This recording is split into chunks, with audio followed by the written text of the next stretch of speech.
Hi hello ನಮಸ್ತೆ ಎಲ್ಲರಿಗೂ info media ಜಗತ್ತು ಚಾನಲಿನ ಮತ್ತೊಂದು ವಿಡಿಯೋಗೆ ಸ್ವಾಗತ ಸುಸ್ವಾಗತ. ಸ್ನೇಹಿತರೆ, ಎಲ್ಲರೂ ಹೇಗಿದ್ದೀರಾ? ಎಲ್ಲರೂ ಚೆನ್ನಾಗಿದ್ದೀರಾ ಅಂದ್ಕೊಂಡಿದ್ದೀನಿ. ನಾನು ಕೂಡ ತುಂಬಾ ಚೆನ್ನಾಗಿದ್ದೀನಿ. ಎಲ್ಲರೂ ಚೆನ್ನಾಗಿದ್ದೀರಾ ಅಂದ್ಕೊಂಡು ಭಾವಿಸ್ಕೊಂಡು ಇವತ್ತಿನ ಒಂದು ವಿಡಿಯೋನ ಶುರು ಮಾಡಿಬಿಡೋಣ. ಇವತ್ತಿನ ಒಂದು ವಿಡಿಯೋದಲ್ಲಿ ಮೇಷರಾಶಿಯವರಿಗೆ ಸ್ನೇಹಿತರೆ, ಫೆಬ್ರವರಿ ತಿಂಗಳಲ್ಲಿ ಏನೆಲ್ಲ ಅದೃಷ್ಟದ ಫಲಗಳನ್ನು ಗಳಿಸಲಿದ್ದೀರಿ, ಯಾವುದರ ಬಗ್ಗೆ ಎಚ್ಚರಿಕೆ ವಹಿಸಬೇಕು ಅನ್ನೋದನ್ನ ಇದೇ ವಿಡಿಯೋದಲ್ಲಿ ತಿಳಿಸ್ಕೊಡ್ತಾ ಹೋಗ್ತೀನಿ. ಇದನ್ನೆಲ್ಲ ಕಂಪ್ಲೀಟಾಗಿ ತಿಳ್ಕೋಬೇಕು, ಸಣ್ಣ ಪುಟ್ಟ ಪರಿಹಾರಗಳನ್ನು ಫಾಲೋ ಮಾಡಬೇಕು ಅಂದರೆ ಎಲ್ಲೂ ಕೂಡ ವಿಡಿಯೋನ ಸ್ಕಿಪ್ ಮಾಡಬಾರ್ದು. ಅಂದರೆ ವಿಡಿಯೋನ ಕಟ್ ಮಾಡಿ ಓಡಿಸ್ಕೊಂಡೋಗಿ ನೋಡ್ತೀರಾ, ಇದು ಫುಲ್ ಇನ್ಫಾರ್ಮೇಷನ್ ಅರ್ಥ ಆಗಲ್ಲ. ಸೊ ಹಾಗಾಗಿ ಎಲ್ಲ ವಿಡಿಯೋದಲ್ಲೂ ತಿಳಿಸ್ತಾ ಇರ್ತೀನಿ. ಮೊದಲಿಂದ ಕೊನೆ ತನಕ ವಿಡಿಯೋನ ವಾಚ್ ಮಾಡಿ. ವಿಡಿಯೋದಲ್ಲಿ ಒಳ್ಳೆ ಮಾಹಿತಿ ಸಿಕ್ಕಿದ್ದಲ್ಲಿ ತಪ್ಪದೆ ವಿಡಿಯೋಗೊಂದು ಲೈಕ್ ಕೊಟ್ಟು, ಇನ್ನೂ ನನ್ನ ಚಾನಲ್ನ ಸಬ್ಸ್ಕ್ರೈಬ್ ಮಾಡ್ಕೊಳ್ಳೋದನ್ನೇ ನೋಡ್ತಿದ್ರೆ ಇನ್ಫಾರ್ಮೇಟಿವ್ಗೆ ಸಬ್ಸ್ಕ್ರೈಬ್ ಆಗಿ ನಿಮ್ಮ ಅಭಿಪ್ರಾಯಗಳನ್ನು ಕಮೆಂಟ್ ಬಾಕ್ಸಲ್ಲಿ ತಿಳಿಸಿ.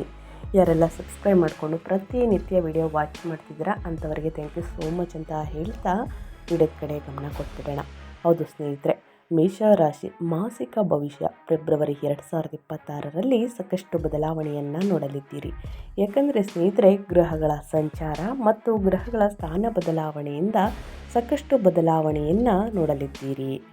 ಫೆಬ್ರವರಿ 2026ನೇ ವರ್ಷದ ಅತ್ಯಂತ ಪ್ರಭಾವಶಾಲಿ ತಿಂಗಳುಗಳಲ್ಲಿ ಒಂದಾಗಿದೆ ಅಂತಲೇ ಹೇಳಬಹುದು. ಇದು ನಿಮಗೆ ಅಧಿಕಾರ ಮತ್ತು ಲಾಭದ ಸುವರ್ಣ ಮಾಸ.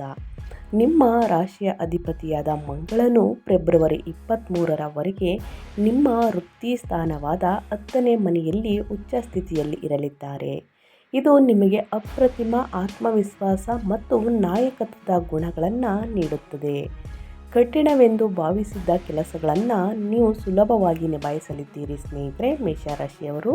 ಇನ್ನು ತಿಂಗಳ ದ್ವಿತೀಯಾರ್ಧದಲ್ಲಿ ನಿಮ್ಮ ಲಾಭದ ಸ್ಥಾನದಲ್ಲಿ 11ನೇ ಮನೆಯಲ್ಲಿ ಕುಂಭರಾಶಿಯಲ್ಲಿ ಬೃಹತ್ ಗ್ರಹಗಳ ಸಂಗಮವಾಗಲಿದೆ. ಇದು ಕೇವಲ ಶ್ರಮಕ್ಕೆ ಮಾತ್ರವಲ್ಲದೆ ನಿಮ್ಮ ಅದೃಷ್ಟಕ್ಕೂ ಆದಿ ಮಾಡಿಕೊಡುತ್ತದೆ. 12ನೇ ಮನೆಯಲ್ಲಿರುವಂತಹ ಶನಿಯು ಅಧಿಕ ಖರ್ಚು ಅಥವಾ ಪ್ರಯಾಣದ ಸೂಚನೆ ನೀಡಿದರೂ ಬರುವ ಆದಾಯವು ಕೂಡ ನಿಮ್ಮ ಆರ್ಥಿಕ ಸ್ಥಿತಿಯನ್ನು ಸದೃಢವಾಗಿರಲಿದೆ ಅಂತಲೇ ಹೇಳಬಹುದು.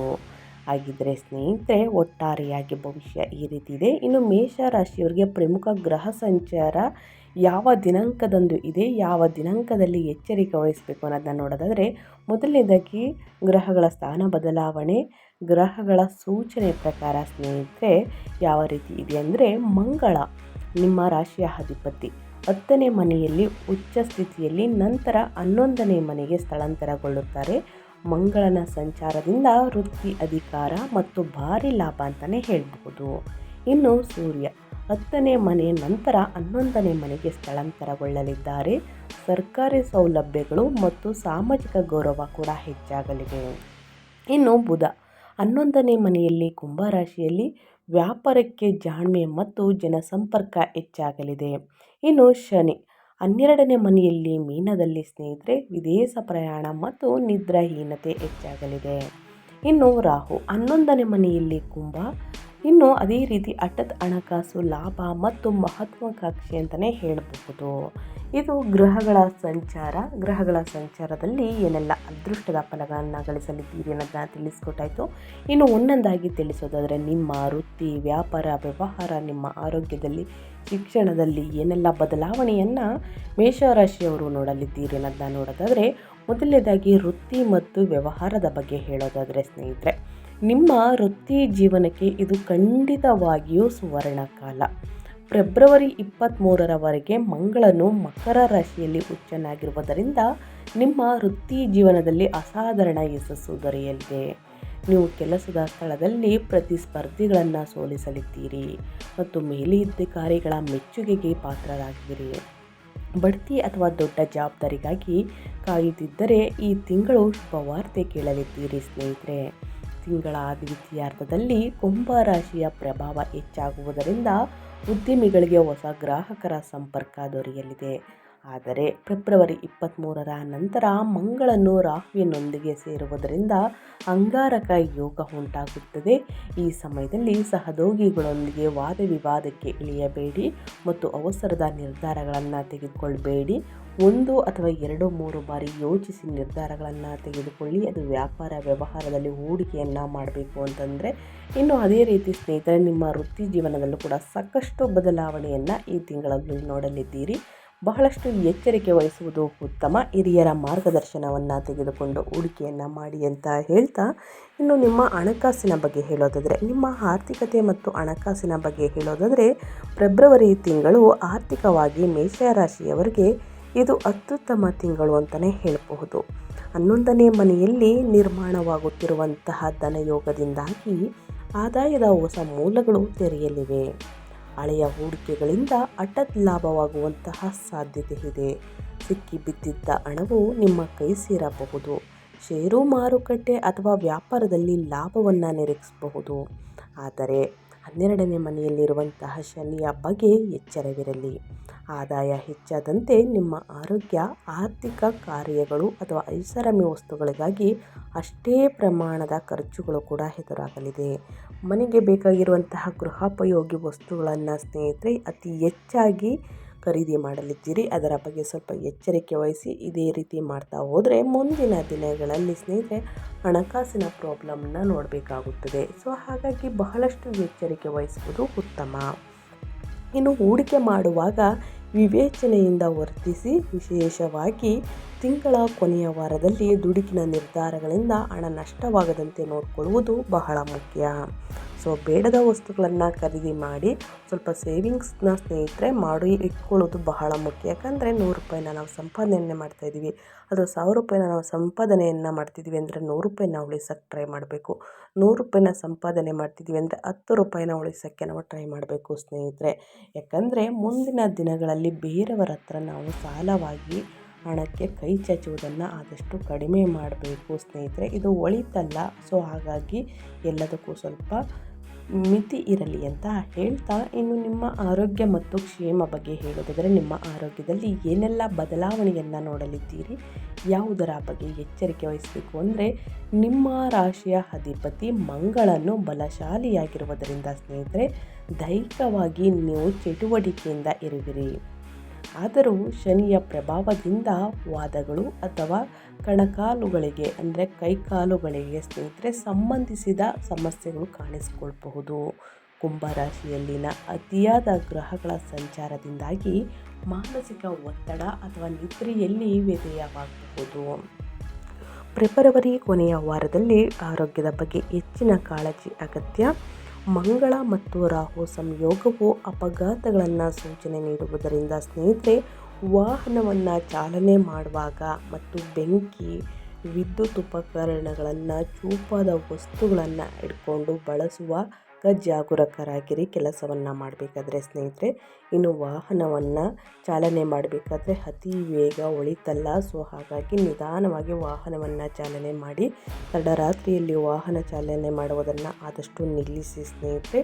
ಪ್ರತಿದಿನ ಪ್ರಾಣಾಯಾಮವನ್ನು ಮಾಡಿ, ಯೋಗಾಸನವನ್ನು ಮಾಡಿ ಮನಸ್ಸನ್ನು ಶಾಂತವಾಗಿಡಲು ಸಹಾಯ ಮಾಡುತ್ತದೆ ಸ್ನೇಹಿತರೆ. ಸೊ ಹಾಗಾಗಿ ಅತಿ ಯೋಚನೆ ಒಳಿತಲ್ಲ, ಅದು ನಿಮ್ಮ ಆರೋಗ್ಯದ ಮೇಲೆ ಎಫೆಕ್ಟ್ ಬೀಳಲಿದೆ. ಸೊ ಹಾಗಾಗಿ ಸ್ನೇಹಿತರೆ ಪ್ರತಿದಿನ ಯೋಗಾಸನವನ್ನು ಮಾಡುವುದು ಮತ್ತು ಪ್ರಾಣಾಯಾಮವನ್ನು ಮಾಡುವುದು ಮನಸ್ಸನ್ನು ಶಾಂತವಾಗಿಡಲು ಅದು ಸೂಚಿಸುತ್ತದೆ. ಇದರ ಜೊತೆಗೆ ಸ್ನೇಹಿತರೆ ಹಸಿರು ತರಕಾರಿ, ಹಣ್ಣು ಹಂಪಲುಗಳನ್ನು ಚೆನ್ನಾಗಿ ಸೇವಿಸಿ, ನೀರನ್ನು ಕುಡಿಯಿರಿ, ಒತ್ತಡವನ್ನು ಕಡಿಮೆ ಮಾಡಿಕೊಳ್ಳಿ, ಚೆನ್ನಾಗಿ ನಿದ್ರೆಯನ್ನು ಮಾಡುವುದು ಕೂಡ ಉತ್ತಮ.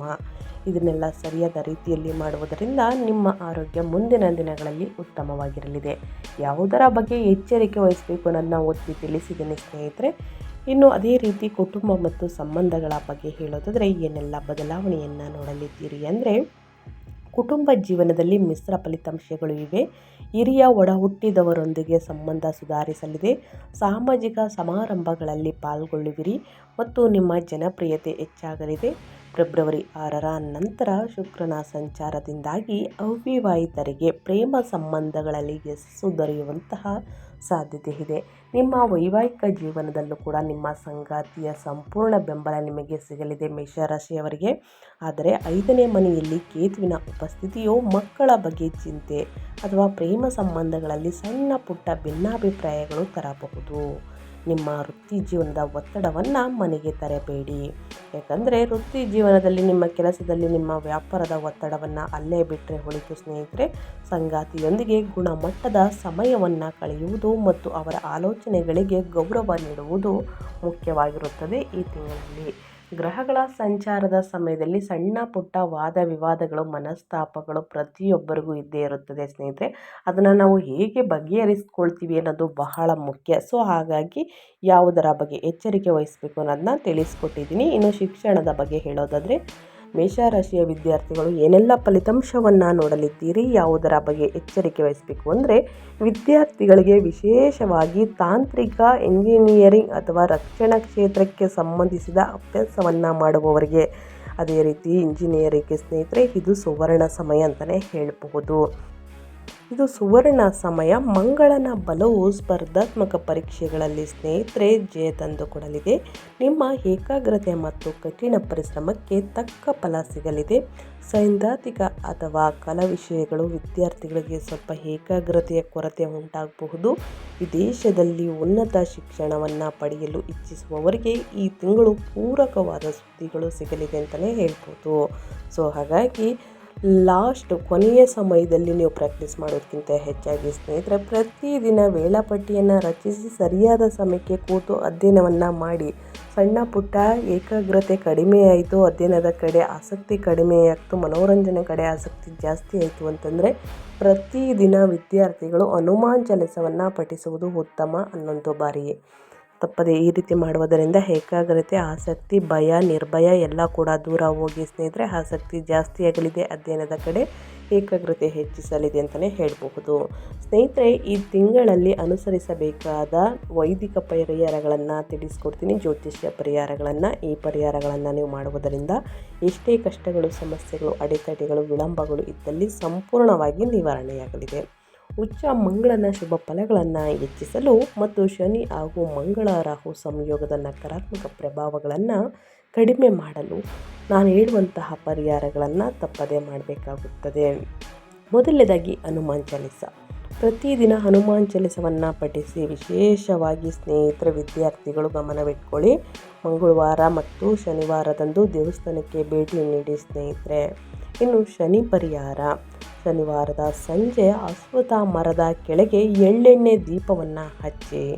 ಇದು ಅನಗತ್ಯ ಖರ್ಚು, ವಾದ ವಿವಾದ, ಮಾನಸಿಕ ಒತ್ತಡವನ್ನು ಕಡಿಮೆ ಮಾಡುತ್ತದೆ. ಶನಿ ಪರಿಹಾರವನ್ನು ಮಾಡುವುದರಿಂದ ಅಡೆತಡೆಗಳು, ವಿಳಂಬಗಳು ಸಂಪೂರ್ಣವಾಗಿ ನಿವಾರಣೆಯಾಗಲಿದೆ. ಸೊ ಹಾಗಾಗಿ ಈ ಒಂದು ಪರಿಹಾರವನ್ನು ಮಾಡಿ. ಜೊತೆಗೆ ದಾನ ಧರ್ಮಗಳನ್ನು ಮಾಡಿ ಸ್ನೇಹಿತರೆ. ದಾನ ಮಂಗಳವಾರದಂದು ಕೆಂಪು ಬೇಳೆ ಅಂದರೆ ಮೊಸರು ದಾಲ್ ಸ್ನೇಹಿತರೆ, ಮೊಸರು ದಾಲ್ ಅಥವಾ ತಾಮ್ರದ ವಸ್ತುಗಳನ್ನು ದಾನ ಮಾಡಿ. ತಾಮ್ರದ ವಸ್ತು ನಿಮಗೆ ಬೆಲೆ ಬಾಳುವಂತಹ ವಸ್ತುಗಳನ್ನು ದಾನ ಮಾಡೋದಕ್ಕೆ ನಮಗೆ ತುಂಬ ಕಷ್ಟ ಆಗ್ತಿದೆ ಅಂತಂದರೆ ಬೇಳೆ ದಾನ ಮಾಡಬಹುದು. ಇನ್ನು ನಿಮ್ಮ ಕೈಯಲ್ಲಾದಷ್ಟು ಅದು 10 ರೂಪಾಯಿ ಆಗಲಿ, 5 ರೂಪಾಯಿ ಆಗಲಿ, 1 ರೂಪಾಯಿ ಆಗಲಿ ಮನಸ್ಸಿನಿಂದ ದಾನ ಮಾಡಿ ಸ್ನೇಹಿತರೆ. ಇಷ್ಟೇ ಮಾಡಬೇಕು ಅಷ್ಟೇ ಮಾಡಬೇಕು ಅಂತೇನಿಲ್ಲ, ಸಣ್ಣ ಪುಟ್ಟ ಸಹಾಯದಿಂದ ನಿಮ್ಮ ಆರೋಗ್ಯದಲ್ಲಿರುವಂಥ ಸಮಸ್ಯೆಗಳು ಕ್ರಮೇಣವಾಗಿ ಕಡಿಮೆಯಾಗಲಿದೆ. ಇನ್ನು ಸುಬ್ರಹ್ಮಣ್ಯ ಆರಾಧನೆ ಮಾಡುವುದು. ಮಂಗಳ ಮತ್ತು ರಾಹುವಿನ ತೀವ್ರತೆಯನ್ನು ತಡೆಯಲು ಶ್ರೀ ಸುಬ್ರಹ್ಮಣ್ಯ ಸ್ವಾಮಿಯ ಆರಾಧನೆ ಮಾಡಿ ಸ್ನೇಹಿತರೆ. ಖಂಡಿತವಾಗಿಯೂ ನಿಮಗೆ ಚರ್ಮದ ಸಮಸ್ಯೆಗಳು ಇದ್ದರೆ ಸಂಪೂರ್ಣವಾಗಿ ನಿವಾರಣೆಯಾಗಲಿದೆ. ಸೊ ಹಾಗಾಗಿ ತಪ್ಪದೆ ಈ ಸಣ್ಣ ಪುಟ್ಟ ಪರಿಹಾರಗಳನ್ನು ಮಾಡಿ ಅಂತ ಹೇಳ್ತಾ 2 ಕ್ವಶನ್ ಕೇಳಿದಿರ, ಅದಕ್ಕೆ ಆನ್ಸರ್ ತಿಳಿಸ್ಕೊಡ್ತೀನಿ. ವೃತ್ತಿ ಜೀವನಕ್ಕೆ ಪೂರಕವಾ ಅಂತ ಕೇಳಿದ್ದೀರ. ವೃತ್ತಿ ಜೀವನಕ್ಕೆ, ವ್ಯಾಪಾರ ವ್ಯವಹಾರಕ್ಕೆ ಈ ತಿಂಗಳು ಅದ್ಭುತವಾಗಿದೆ. ಮೇಷರಾಶಿಯವರಿಗೆ ನೀವು ಯಾವ ರೀತಿ ಡಿಸಿಷನ್ ತಗೋತೀರಾ ಆ ರೀತಿ ಸ್ನೇಹಿತರೆ ದುಡುಕಿನ ನಿರ್ಧಾರಗಳನ್ನು ಹೊರತುಪಡಿಸಿ. ಅದೇ ರೀತಿ ಗ್ರಹಗಳ ಸಂಗಮ ಮೇಷರಾಶಿಯ ಮೇಲೆ ಹೇಗೆ ಪ್ರಭಾವ ಬೀರುತ್ತದೆ ಅಂತಂದರೆ, ಕುಂಭರಾಶಿಯಲ್ಲಿ ಗ್ರಹಗಳ ಸಂಗಮ ಇರುವುದರಿಂದ ಸ್ನೇಹಿತರೆ ಸಮಯವನ್ನು ತಿಳಿಸ್ಕೊಟ್ಟಿದ್ದೀನಿ. ರಾಹು ಸಂಚಾರವನ್ನು ಮಾಡಬೇಕಾದ್ರೆ ಏನೆಲ್ಲ ಪರಿಣಾಮ ಬೀರಲಿದೆ ಅನ್ನೋದು ಕೂಡ ತಿಳಿಸ್ಕೊಟ್ಟಿದ್ದೀನಿ. ಆ ವಿಚಾರದ ಬಗ್ಗೆ ಎಚ್ಚರಿಕೆ ವಹಿಸಿದ್ರೆ ಉತ್ತಮ. ಮಾಡಬೇಕಾದ ಪರಿಹಾರಗಳನ್ನು ಕೂಡ ತಿಳಿಸ್ಕೊಡ್ತಿದ್ದೀನಿ. ತಪ್ಪದೆ ಆ ಪರಿಹಾರಗಳನ್ನು ಫಾಲೋ ಅಪ್ ಮಾಡಿ. 2026ನೇ ವರ್ಷ ಉತ್ತಮ ವರ್ಷ, ಅದರಲ್ಲೂ ಫೆಬ್ರವರಿ ತಿಂಗಳು ಉತ್ತಮ ತಿಂಗಳು. ಯಾವ ವಿಚಾರದ ಬಗ್ಗೆ ಎಚ್ಚರಿಕೆ ವಹಿಸಬೇಕು ಅನ್ನೋದನ್ನ ತಿಳಿಸಿದ್ದೀನಿ. ಆ ವಿಚಾರದ ಬಗ್ಗೆ ಎಚ್ಚರಿಕೆ ವಹಿಸಿ ಅಂತ ಹೇಳ್ತಾ ನಾನು ವಿಡಿಯೋನ ಎಂಡ್ ಮಾಡ್ತಾ ಇದ್ದೀನಿ. ದಯವಿಟ್ಟು ಇವತ್ತಿನ ಒಂದು ವಿಡಿಯೋದಲ್ಲಿ ಮೇಷರಾಶಿಯವರಿಗೆ ಒಳ್ಳೆ ಮಾಹಿತಿ ಸಿಕ್ಕಿದ್ದಲ್ಲಿ, ಈ ವಿಡಿಯೋ ಯೂಸ್ಫುಲ್ ಅನಿಸಿದ್ದಲ್ಲಿ ವಿಡಿಯೋಗೆ ಲೈಕ್ ಮಾಡಿ, ಕಮೆಂಟ್ ಮಾಡಿ, ನಿಮ್ಮ ಅಭಿಪ್ರಾಯವನ್ನು ತಿಳಿಸಿ. ಏನೇ ಡೌಟ್ಸ್ ಇದ್ರೂ ಕೂಡ ಕಮೆಂಟ್ ಬಾಕ್ಸಲ್ಲಿ ತಿಳಿಸಿ, ಆನ್ಸರ್ ಮಾಡೋಕ್ಕೆ ಟ್ರೈ ಮಾಡ್ತೀನಿ ಅಂತ ಹೇಳ್ತಾ, ನಿಮಗೂ ಮತ್ತು ನಿಮ್ಮ ಕುಟುಂಬಕ್ಕೆ ತುಂಬಾ ಒಳ್ಳೆಯದಾಗಲಿ, ಶನಿದೇವರ ಆಶೀರ್ವಾದ, ಶಿವನ ಅನುಗ್ರಹ ನಿಮ್ಮ ಮೇಲಿರಲಿ ಅಂತ ಹೇಳ್ತಾ, ಮತ್ತೊಂದು ವಿಡಿಯೋ ಜೊತೆ ಮತ್ತೊಂದು ಹೊಸ ಅಪ್ಡೇಟ್, ಹೊಸ ಭವಿಷ್ಯದಲ್ಲಿ ಸಿಗ್ತೀನಿ. Thank you for watching.